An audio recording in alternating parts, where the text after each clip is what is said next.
이스라엘이여, 너는 행복한 사람이로다. 아멘. 이 시간은 민수기 17번째 시간입니다. 오늘은 레위 지파의 인구 조사로부터 시작됩니다. 레위인들은 게르손 가족과 고핫 가족과 무라리 가족으로 나눠지는데요. 레위인의 1개월 이상 된 모든 남자가 23,000명이었습니다. 1차 때는 22,000명이었는데 1,000명이 증가를 했습니다. 이들은 이스라엘 자손들을 계수할 때에는 거기에 포함되지 않았어요. 이스라엘 자손 중에 계수에 들지 않았다. 왜냐하면 이들은 오로지 하나님만을 섬기는 사람들이거든요. 그래서 이스라엘 자손 중에 계수에 들지 않았다. 그들은 받은 기업이 없었어요. 다른 지파들은 가나안 땅에 들어가서 분배받는 땅이 있었어요. 그러나 이 레위 지파 사람들 앞에는 그런 기업이 없었어요. 그러니까 그런 기업이 없다란 말은 오로지 이들은 하나님만을 섬기는, 그래서 하나님이 그들의 기업이에요. 이스라엘 자손 중에 계수에 들지 않았고 그들은 받은 기업이 없어서 오로지 하나님만을 섬기는 거예요. 그러니까 지금 제가 느끼는 것은요, 어쩌면은 저와 같은 사람들이 오로지 이제 하나님만을 섬기는 이것을 기업으로 받은 사람들이 아닐까라는 그런 생각으로 제가 자부심을 갖고 살아갑니다. 자, 다른 지파는 가나안에 분배받게 된 땅이 그들의 기업이었지만 레위 지파의 기업은 오로지 하나님 자신이다. 그러니까 오로지 하나님만을 섬기는 그 자체가 이게 기업이에요. 그러니까 하나님만을 섬기면 결국은 먹고 살고 하는 모든 문제에 대해서 하나님이 다 간섭하셔서, 그러니까 인간의 생각으로는 불가능한데도 하나님께서 다 가능하게 하신다는 것이, 이게 정말 말로서는 설명이 좀 불가능해요. 신령한 일에 봉사하게 하려는 것이라는 겁니다. 그래서 이제 레위 지파 사람들은 신령한 일에 봉사하는 사람들이기 때문에 그들은 이스라엘의 장정들의 계수에도 빠졌고, 뿐만 아니라 오로지 그들은요, 가나안 땅에 들어가서도 분배받는 기업도 없어요. 땅도 분배받지 않고 오로지 하나님만을 섬기는, 그러니까 신령한 일에 봉사하는 사람들이 레위 지파 사람들입니다. 자, 그 다음에 여자의 상속권 문제예요. 27장인데 여자의 상속권 문제. 자, 슬로보핫의 딸들이 요청을 합니다. 슬로보핫의 5 딸들이 있었는데 밀라, 노아, 호글라, 밀가, 디르사. 슬로보핫의 딸이 이 5명이 있었는데 그들의 요구사항이에요. 므낫세 지파 마길의 아들 길르앗의 가족 중 슬로보핫의 딸들이 모세와 엘리아살 회중의 족장들 앞에 나와서 자기들에게도 아버지 형제 중에서 기업을 나누어 달라고 청원을 했습니다. 본래 여자에게 기업을 준 예는 없었어요. 그런데 지금 나와서 기업을 달라는 거예요. 자, 그들의 생각 보세요. 자기 아버지가 단순히 자기 죄에 의하여 죽었다. 그러나 아들이 없었다라는 거예요. 자, 아들이 있으면 자동적으로 이어지는데, 개성될 수 있는데, 아들이 없고 딸 5밖에 없다가 보니까 이게 끊어지게 생겼다 이 말이에요. 그래서 어찌하여 아들이 없다고 우리 아버지의 이름이 그 가족 중에서 삭제되리까? 약속의 땅에 자기들의 몫이 있음을 확신하는 믿음이라는 거예요. 그러니까 결국은 가나안 땅에 들어가서 자기들의 몫이 있어야 된다라는 거예요. 예, 이것을 확신하는 그런 믿음으로 이걸 지금 모세에게 건의를 했다라는 겁니다. 자, 모세가 하나님의 뜻을 물었어요. 자, 하나님께서 모세에게 명령하여 법률화 시키라고 하였습니다. 아들이 없으면 딸에게 주고, 딸이 없으면 형제에게 주고, 형도 없으면 가장 가까운 친척에게 주게 하라고 했습니다. 자, 이렇게요. 지금까지는요, 이스라엘 백성들에게, 아니요, 여자에게는, 이런 걸 주지 않았었는데, 여기서 이제, 하나님이 모세에게 명령하여 법률화를 시켰는데 뭐냐면은, 아들이 없으면은 딸에게 주고, 딸이 없으면 형제에게 주고, 형제가 없으면은, 자, 가장 가까운 친척에게, 자, 그 기업을 물려주라는 거죠. 자, 그래서 여자에게 기업을 주신 것은 남녀의 권리가 이 세상뿐만 아니라 내세에서도 동등한 기업을 누린다는 것을 우리에게 가르쳐 준다는 것입니다. 이 세상에서뿐만 아니라 내세에서도 동등한 권리를 가진다. 또 개인의 기업을 중단시키지 말라는 뜻이고요. 또 하나님의 뜻은 그 땅이 12지파에게 공정하게 분배되고 또한 분배된 그대로 유지되기를 원하신다라는 거. 이게 세월이 가서 이것이 변하는 게 아니라는 거예요.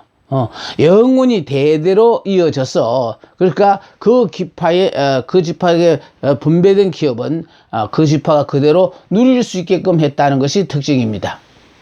자, 그대로 유지되길 원하시는 것이다.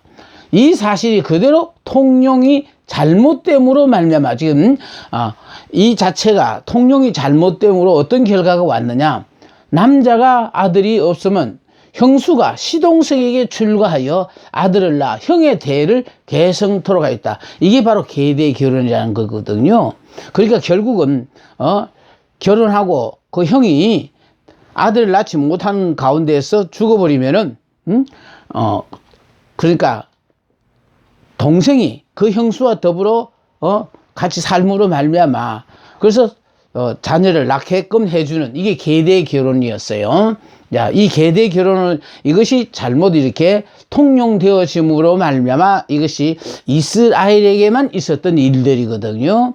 예, 자, 그러니까 아까 아버지가 자녀가 없이 아들이 없이 죽었을 때는 딸에게 또 딸도 없으면은 형제에게 형제도 없으면 가장 가까운 친족에게 주라고 했는 이것이 잘못 통용됨으로 말미암아 계대 결혼하는 것이 생겼어. 그래서 예수님 당시에도 그런 질문을 했죠. 그러니까 칠형제가 있었는데 칠형제 중에 마지가 결혼을 했는데 아들을 낳지 못하고 이렇게 죽었을 때 그러면 둘째가 다시 또 형수하고 살고 또 둘째도 살다가 또 자녀가 없이 죽으면은 셋째와 살고 이래서 결국은 한 여인이 칠형제와 더불어 같이 살았다 하면 그러면 결국은 죽어서는 이 여자는 누구의 아내이냐라고 하는 이런 괴상한 질문을 예수님 앞에 던졌잖아요. 그런 일들이 왜 있어졌느냐 하니까 바로 자, 이 방법이 통용이 잘못됨으로 말미암아 이와 같은 일이 있어진 것입니다. 모세의 죽음을 선포하심이에요. 자, 12절부터 이제 14절 사이에 여호와께서 모세에게 미리 말씀하신다는 거예요. 네, 문제는 보세요. 모세가 이미 죽을 때가 가까웠다는 걸 아시고 하나님께서 모세에게 미리 말씀을 하셨는데 너는 아바림 산에 올라가서 이스라엘 자손에게 준 땅을 바라본 후에 내 형 아론이 돌아간 것 같이 너도 조상에게 돌아가리라. 그래서 항상 하나님과의 교통이 있는 사람은 자기 죽을 때를 알아요. 자, 모세에게 자, 아바림 산에 올라가서 이스라엘 자손에게 준 땅을 바라본 후에 내 형 아론이 돌아간 것 같이 너도 조상에게 돌아가라. 자, 모세의 죽음이 갖는 의미예요. 모세는 죽어야 한다. 그러나 죽음이 그를 끊지 못한다. 죽음은 단지 그를 그의 열조에게로 돌아가게 할 뿐이에요. 그러니까 이 세상에서의 사명이 끝나면은 그냥 이제 하나님 앞으로 가는 거예요. 문제는 우리가 이 세상에 사는 동안에 결국은 하나님께서 내게 주어진 사명이 있거든요. 그럼 내가 아무리 의욕이 끌어넘쳐도 사명이 끝나면 죽어요. 저는 그걸 믿기 때문에 내가 생각하는 거는, 하나님이 이렇게 건강을 하게 붙들어 주심도 지금은 하나님이 나를 붙잡고 서실 때니까, 그러니까 붙잡고 서시기 위해서 나의 건강 모든 문제도 하나님이 지금 챙기고 계신다. 뿐만 아니라 내가 죽을 때가 가까워오면은 모세에게도 미리 알려주신 것처럼 하나님께서 미리 나에게 알려주실 것이다. 나는 그걸 믿고 살아갑니다. 자, 모세 죽음이 갖는 의미예요. 자, 모세가 죽어야 하는 이유에, 자, 신광야 가데스의 무리바 사건 때문이다. 무리바 사건 때 결국은 하나님의 말씀에 순종하려고 불순종했거든요. 이때 이거로 말미암아 모세에게는 가나안 땅 들어가는 것이 이제 허락되지 않았어요. 예, 그러니까 결국은 우리는요, 율법으로 사는 사람은 율법에 의하여 잘못되면은 결국은 이렇게 벌을 받는 거거든요. 그래서 우리는 예수를 믿음으로 말미암아 더 이상 율법으로 살지 말고, 아직도 신앙생활하는 가운데서 많은 분들이 율법에 매여서 사는 사람이 많은데요. 우리는 예수 안에서 이미 율법하고는 이미 인연이 끝난 사람들이거든요. 그래서 은혜로 사는 거예요. 은혜로 산다는 거는 허락하신 모든 상황 가운데 무조건 아멘하고 산다. 그런데 대부분의 사람들이 아직도 자신이 육으로 사니까 내가 바라고 원하는 소원들이 안 이루어지는 것 때문에 속상해 하시는 분들이 많아요. 그런데 우리는요, 이미 은혜로 사는 사람은, 내가 즉 옛사람, 육의 사람은 예수를 믿는 순간에 이미 예수 안에서 우리는 죽고 새 사람이다라는, 이걸 자꾸 내가 이거 말씀을 통해서 여러분에게 주입시켜주는 이유는 바로 뭐냐면은, 우리는 육신을 입고 있으니까 자꾸 이 육신의 소욕에 따라 살고 싶은 유혹을 받아요. 그럴 때마다 이미 내 육신은 죽었다. 그러니까 육신의 소욕의 유혹을 뿌리치고 나는 새 사람이다. 그러니까 허락하신 모든 상황에 이에 불면 무조건 하고 아멘하고 이렇게 살아야 되는데, 자꾸 우리는 이걸 잊어버리고 내 육신이 편하고 내가 뭐 갖고 싶고 먹고 싶어하는 이 모든 것들을 그냥 이렇게 내가 원하는 대로 살려고 하는데, 그렇게 사는 것 아니다라는 것을 말씀드리고 싶어요. 자, 그래서 여기요, 무리바 사건을 말미암아 모세는 가나안 땅 들어가는 것이 불허되었기 때문에, 자, 여기에 죽음이 있어요. 자, 뿐만 아니라 모세는 무리바 사건 때 하나님의 거룩함을 백성들에게 나타내기보다는 모세 자신의 분노를 받았기 때문이다. 그러니까 하나님은 우리에게 주신 것은요, 그 기회를 통하여 나와 함께 하신 하나님을 드러내라고 지금 우리에게 허락하신 모든 환경이거든요. 이렇게 힘들고 어려운 환경을 허락하셨는데도 우리가 감사하고 찬송하고 산다는 자체는, 내 자신에 대해서는 이미 죽은 사람을 생각하고, 이 죽은 사람은요, 문제는 내 자아가 죽은 사람은 어떤 기회가 주어지든지 간에 내 안에 계신 그리스도를 드러내게 돼 있어요.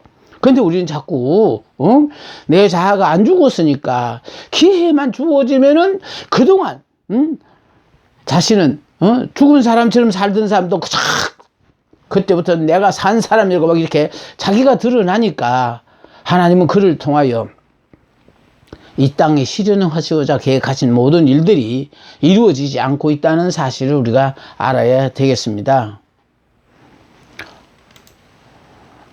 자, 여호수아를 후계자로 선택했어요. 자, 후계자를 위한 모세의 청원입니다. 여호와여, 회중으로 목자 없는 양과 같이 되지 않게 하옵소서. 자기 죽음을 예고했기 때문에 결국은 하나님이요, 이 백성들이 목자 없는 양과 같이 헤매지 않게 해달라는 거예요. 자, 하나님이 임명한 여호수아예요. 자, 모세의 기도를 들으신 하나님은 눈의 아들 여호수아를 지정해 주셨어요. 그러니까 결국은 눈의 아들 여호수아가 호세아라는 이름을 가졌었는데, 하나님께서 여호수아로 이렇게 바꿔 주심으로 말미암아 눈의 아들 여호수아를 지정해 주셨어요. 자, 여호수아를 데려다가 제사장 엘리야살과 온 회중 앞에 세우고 모세의 존귀를 그에게 돌려 이스라엘에게 복종하게 하라고 했습니다. 그러니까 하나님께서 모세의 후계자로 여호수아를 세워주신 거예요. 모세가 죽고 난 뒤에 서로 그 자리를 노려서 참 문제가 생길 것을 사전에 방지하기 위해서 그래서 하나님은요 모세 밑에서 40년 동안 수발을 들었던 여호수아를 통하여 그러니까 순종하면서 이렇게 살았던 그 모세 여호수아를 통해서 이제 모세의 뒤를 이어서 후계자가 되게 하셨다라는 것입니다. 자, 하나님께서 여호수아를 지명하시고 신의 감동제라고 말씀해요. 그래서 신의 감동된 자로 하나님이 여호수아를 모세 후계자로 세우셨어요. 자, 모세가 여호수아에게 안수를 합니다. 그러므로 말미암아 이제 외형상 모세의 뒤를 이어서 여호수아가 이스라엘의 지도자가 되는 것을 보여주고 있거든요. 이럴 때 우리가 모세와 여호수아가 어떻게 비교되어지느냐. 그래서 모세는요. 모세의 직무는 모세 자신에게만 국한되었어요. 자, 존귀와 권위까지 전적으로 여호수아에게 전가된 것은 아니다는 것. 모세가 죽음으로 말미암아 모세의 직무는 모세 자신에게만 국한되고, 자, 권위와 존귀와 권위는 여호수아에게 전가된 것이 아니에요. 자, 그럼 여호수아는 뭐예요?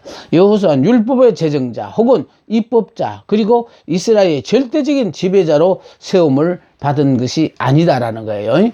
자, 그럼 제사장 엘리야살이 행사하는 우림의 판결법 아래에 속하는 지도자로 세움을 받은 것입니다. 자, 여호수아가 이스라엘 모든 문제를 결정할 때 여호수아가 하지 않았어요. 예, 그러니까 그때마다 제사장 엘리야살을 세우고 우림의 판결법에 따라서 여호와께 묻도록 했다라는 것입니다. 그러니까 모세와 여호수아의 이제 모세의 지휘를 이어 여호수아가 지도자가 되는데 이들의 차이가 바로 이런 차이다라는 것이에요. 자, 그러니까 결국은 하나님은 모세의 뒤를 이어서 혼란을 없게끔 하기에 아예 죽기 전에 여호수아를 후계자로 세우시고, 자, 이 두 사람을 비교해서 우리에게 지금 설명했고요. 특히 중요한 것은요, 여기에 이제 28장에 들어오면 절기와 제물이에요. 자, 그래서 28장에 보면은 정기적인 제사, 또 매일 드리는 상번제요. 매일 드리는 상번제요. 그러니까 아침 저녁으로 양 한 마리씩을 계속해서 하나님 앞에 번제로 드리는 상번제, 또 안식일 제사, 또 월삭에 드리는 제사. 이 월삭에 드리는 제사라는 거는 매월 오늘 그처럼요, 매월 1일이 되시면 하나님 앞에 드리는 제사예요.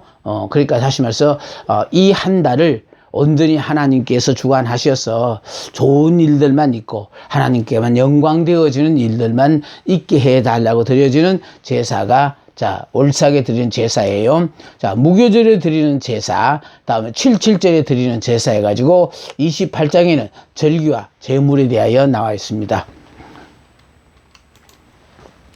29장에 들어가면요, 7월에 드리는 제사들이 나와요. 그러니까 7월에 드리는 제사가 나오는데 7월 1일에는 나팔절을 지키고요. 7월 10일에는 속죄일을 지키고, 자, 7월 15일에서 21일까지 이건 초막절을 지키는 거거든요.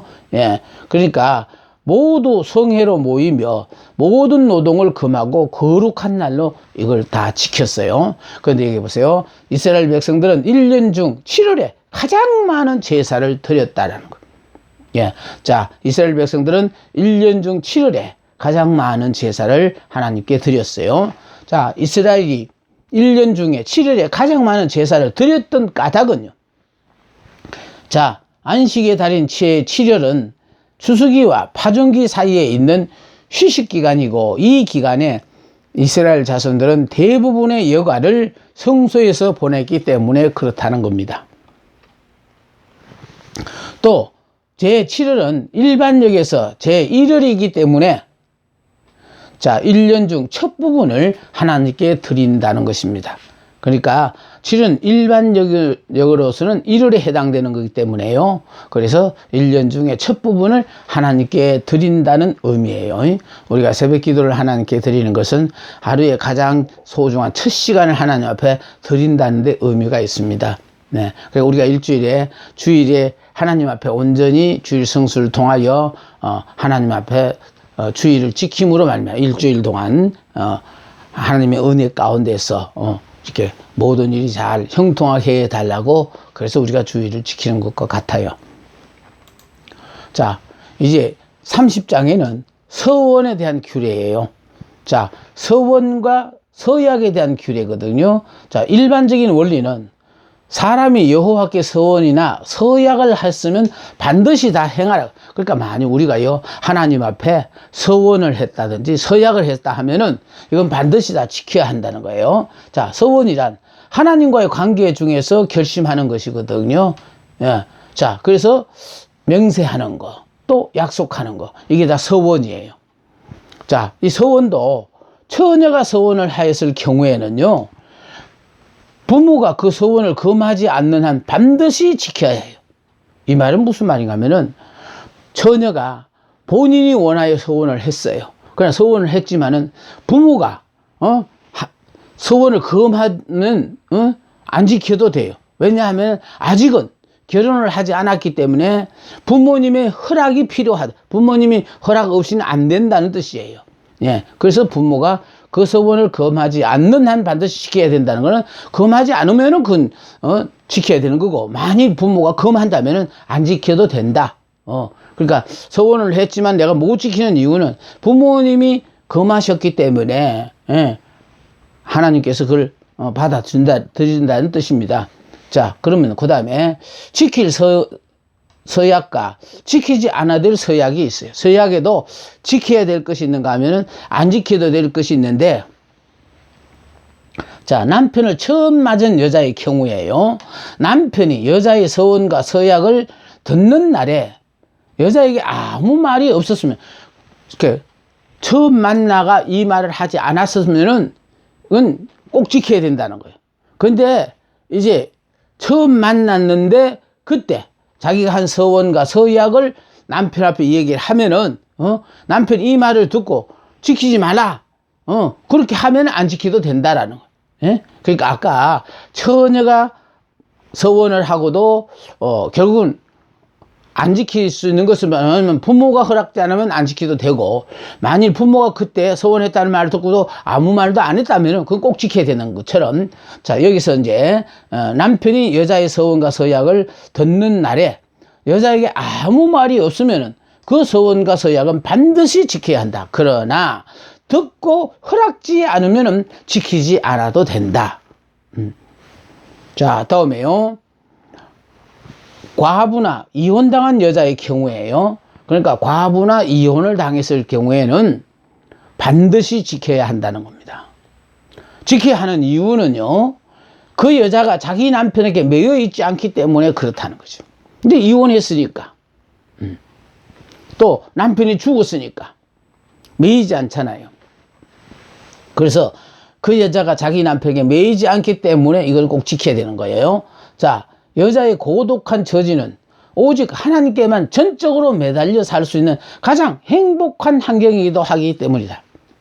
그래서 요사이 세상에서는 안 어울리지만은요, 예수님 탄생 당시에도 그때 정말 84년 동안 정말 이렇게 과부로서 산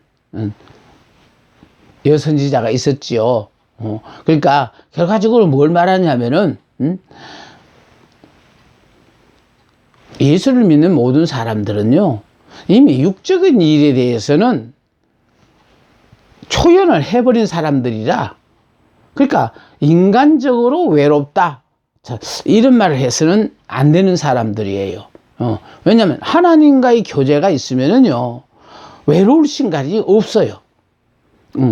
결과적으로 뭘 말하냐면은 하나님과 늘 순간순간 교통을 하고, 하나님의 일 자체에서도 정말 즐거움을 느끼고 사는데, 외롭다, 고독하다, 우울증에 빠졌다는 소리를 들을 때마다 참 저런 사람들은 어째 저렇게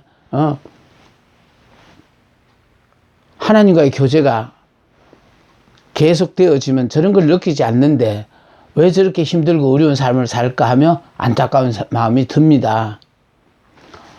여자의 고독한 처지는 오직 하나님께만 전적으로 매달려 살 수 있는 가장 행복한 환경이기도 하기 때문이다. 그러니까 중요한 것은요, 내가 육적으로는 이제 남편의 복은 여기까지구나 하고 그냥 더 이상 그게 미련을 두지 말고 오로지 이제 남은 기간은 하나님을 섬기는 일에 내가 좀 등한시했으니까 이제 남은 것 전적으로 오히려 하나님을 더 섬기는 기회로 선용해야 되겠다. 자, 이런 마음을 가지라, 그런 뜻입니다. 남편이 그 아내의 서약한 사실을 알고도 말이 없다가 얼마 후에 그것을 수행하지 못하게 금지시킨다면 그 죄책은 남편이 진다라는 거예요. 네. 자, 그 다음에 아내가 자기의 서원을 파기했을 경우에는 속죄제를 드려야 한다는 거예요. 그러니까 서원을 지키지 않았을 경우에 속죄제를 드려야 한다. 속죄제를 드리지 아니하면 하나님께서 그 죄에 대하여 징벌을 내리실 것이다. 그러니까 함부로 서원하고 서약하지 말라는 거예요. 지키지 못할 것을 하면은 그것은 문제가 있는 거거든요. 예. 그러니까 결국은 지킬 것을 서약하고 서원해야 됩니다. 자, 이제 미디안의 정복이에요. 자, 미디안을 쳐서 이김인데 하나님께서 모세에게요, 미디안을 치라고 명령하셨어요. 자, 그들은 여자들을 이용하여 이스라엘을 미혹시켜 음행하게 하고 또 우상을 숨기게 하였기 때문에 그래요. 그러니까 하나님은요, 이 미디안의 여자들을 이용하여 이스라엘을 미혹시켜 가지고 음행하게 하고 또 그 음행으로 말미암아 결국은 미디안 여자와 가까워져서 그들의 유혹을 뿌리치지 못하고 결국은 그들이 섬기는 우상을 함께 섬기게 되었기 때문에, 그래서 하나님은요 우상 숭배를 제일 싫어하시거든요. 이스라엘이 하나님을 떠나지 않았더라도 하나님을 섬기면서 우상 숭배를 하면 하나님은 가차없이 이렇게 이스라엘을 죽이시는 거예요. 자, 우상을 섬기게 하였기 때문이다. 자, 모세가 하나님 말씀에 순종해요. 자, 네 지파에서 1,000명씩 출병하게 하여, 그러니까 1,000명씩 출병하니까 12,000명이죠. 모두 12,000명을 택하여 무장을 시켰습니다. 제사장 엘리야살의 아들 비느하스가 지금 성소의 기구와 신호나팔을 가지고 함께 가도록 선택을 받았어요. 그러니까 이건 바로 무슨 전이냐면 이거는 육적인 전쟁이 아니다라는 그런 뜻이에요. 물론 싸우는 자체를 보면은 그런 전쟁 같지만 이거는 바로 하나님의 거룩한 전쟁에 결국은 여기에 지금 여기 제사장 엘리야살의 아들 비느하스가 성소의 기구와 신호 나팔을 가지고 함께 가도록 선택을 받았다. 자, 그는 군사의 지휘자로 싸움에 나간 것이 아니고 거룩한 나팔을 가진 제사장으로서 출전하는 거예요. 그러니까요, 우리는 성전을 위하여 부르심을 받은 자들이거든요. 그러니까 하나님의 전쟁에 우리가 부르심을 받은 사람들이에요. 그러니까 결국은 우리가 믿는 하나님이 거룩하신 하나님이잖아요. 그렇기 때문에 거룩하신 하나님과 늘 우리가 동행하기 위해서는 늘 우리는 성결해서 거룩하신 하나님과 함께 할 수 있도록 해야 되고, 전쟁 자체도 하나님께서 하시는 거예요. 자, 그래서 여기에 그는 군사의 지휘자로 지금 싸움에 나간 것이 아니고 거룩한 나팔을 가진 제사장으로서 출전하는데, 자, 이 싸움은 보복 전쟁으로 이스라엘과 여호와의 원수를 멸하는 거룩한 싸움이기 때문에 그러하다는. 그래서 이스라엘이 가나안 땅을 점령하는 전쟁은요, 이게 거룩한 전쟁이에요. 그러기 때문에 결과적으로요, 작은 죄 하나라도 여리고성을 점령하고 여리고성에는 어떤 물건에도 손대지 말라고 했는데 그것이 탐이 나서 자기 장막 밑에 숨겨뒀던 아간이라는 그 한 사람 때문에, 그 다음 아이성 전쟁에서 이스라엘이 패했던 원인이 바로 뭐냐? 그 하나님이 동행하지 않았다라는 거예요. 그 하나님이 함께하지 않으면은 거룩한 전쟁은 이기지를 못해요. 아무리 큰 난공불락의 여리고 성이라도 하나님이 함께 하면은 이스라엘은 한 게 아무것도 없어요. 오로지 하나님이 명령 말씀에 순종한 거, 네, 묵묵히 말없이 침묵하면서 순종한 거예요. 그러니까 그냥 하나님의 전쟁은요, 하나님이 다 하셔요. 우리가 이해되어지는 걸 순종하라고 하지 않아요. 이해가 안 되어지는데도 하나님의 말씀이니까 순종만 하면 역사는 하나님이 하시는 것을 우리는 이 가나안 땅 점령을 통하여 이게 우리의 생활 속에 완전히 몸에 배어야 되겠어요. 저는 그것을 지금 준비하고 여러분들 지금 기다리고 있거든요. 정말 우리가 가나안 땅 점령할 때 이 전쟁이 바로 우리가 영적 전쟁, 거룩한 성전인데 이 성전을 할 때에 여리고성 점령과 아이성의 점령, 기본 족속과의 그 조약, 이런 모든 것들이 결국은 계속하여 우리가 하나님의 일을 하는 데 있어서 이게 올무가 되지 않도록 하기 위해서는 말씀대로만 우리가 철저히 순종하고 살면은 모두가 다 힘들어 살기 힘들다고 어렵다고 하는데도 전혀 그런 거를 느끼지 않고 행복하게 살 수 있어요. 남이 그렇게 살았더라는 얘기를 내가 여러분 앞에 전하는 거 아닙니다. 제가 이런 환경에서도 정말 전혀 그런 것에 불편함을 느끼지 않고 이렇게 할 수 있다는 이 자체가 참 나 자신이 생각해도 이해가 안 되어지는, 근데 이와 같이 살게 하시는 것이 하나님이 나를 향하신 하나님의 뜻이고 이스라엘로 살고자 하는 모든 사람들 앞에 하나님이 원하시는 바다라는 것을 내가 알기 때문에, 그래서 여러분들 앞에도 우리는 자원하에 이스라엘이 되어진 사람이 아니에요. 원해서 이스라엘이 되어진 사람이 아니라니까요. 하나님 당신의 아름다운 계획이 계셔서 우리를 이렇게 부르시고 우리를 보고 이스라엘이요, 너는 행복한 사람이로다. 왜? 그 하나님이 지금까지도 네 삶을 돌아봐라. 여기까지 하나님이 도우셨다는 거예요. 얼마나 많은 기사와 이적을 통하여 죽을 고비를 넘기면서 살아왔는데 그래도 안 죽고 지금 현재까지 내가 살았다. 에베네셀의 하나님, 그 에베네셀의 그 하나님 현재 임마누엘로 나와 지금 함께하고 계시지 않느냐 이 말이에요. 그럼 무슨 걱정이 있느냐 이 말이거든요. 그러면 오늘은 이렇게 행복하게 사는데 그럼 내일은 또 어떻게 살까? 걱정하지 말라는 거지. 왜냐? 내일 하나님께서 여호와 이레로 나를 위하여 준비하신 축복이 기다리고 있으니까요. 가슴 부푼 기대가 되지 않습니까? 저는 매일 이와 같은 삶을 살면 느껴지는 것이 참 정말 복 중에 최고의 복이 이스라엘이여 너는 행복한 사람이로다. 이 약속의 말씀을 붙잡고 이 약속의 말씀을 자꾸 연구하면서 더 깊이 들어가면서 깨달아지는 것은 하나님은 전적으로 정말 이스라엘은 행복한 사람이로다. 왜 행복하냐? 모든 걸 하나님이